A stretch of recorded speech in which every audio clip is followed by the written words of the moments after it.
کرنول میں popular front of India کی جانب سے غریب اور مستحق افراد میں عید کٹس کی تقسیم عمل میں لائی گئی۔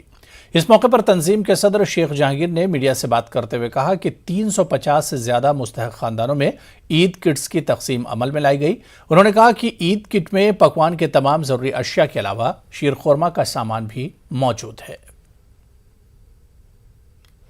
جسے کہا جاتا یہ عید الفطر کے موقع پر پاپولر فرنٹ آف انڈیا کی جانب سے ہر بار جو ہے عید کٹ کے نام سے جو ہے ہم لوگ غریب لوگوں کو، مستحق لوگوں کو جو ہے کچھ کٹس دیتے ہیں، کیونکہ وہ لوگ بھی جو ہے خوشی کے ساتھ عید منائیں اور سارے مالدار بھائیوں کے ساتھ ساتھ یہ لوگ بھی جو ہے عید کی خوشی میں شامل ہو بول کر جو ہے پاپولر فرنٹ آف انڈیا کے کارکن، پاپولر فرنٹ آف انڈیا کے لیڈرز گھر گھر جا کر، بڑے بڑے حضرات کے پاس جا کر جو ہے ان سے کچھ آئی ہوئی رقم سے یہ عید کٹ بناتے ہیں۔ تو یہ عید کٹ جو ہے تقریباً 750 روپے کی یہ کٹ بنائے ہیں۔ تو آج کرنول شہر کے اندر تقریباً جو ہے 350 کٹس یہاں پر بانٹ رہے ہیں۔ یہ کٹس میں جو ہے 2 کلو چاول ہے اور سیویاں ہے اور اس کے ساتھ پیاز ہے اور اس کے ساتھ جو ہے تیل کی پیکٹ، شکر، دال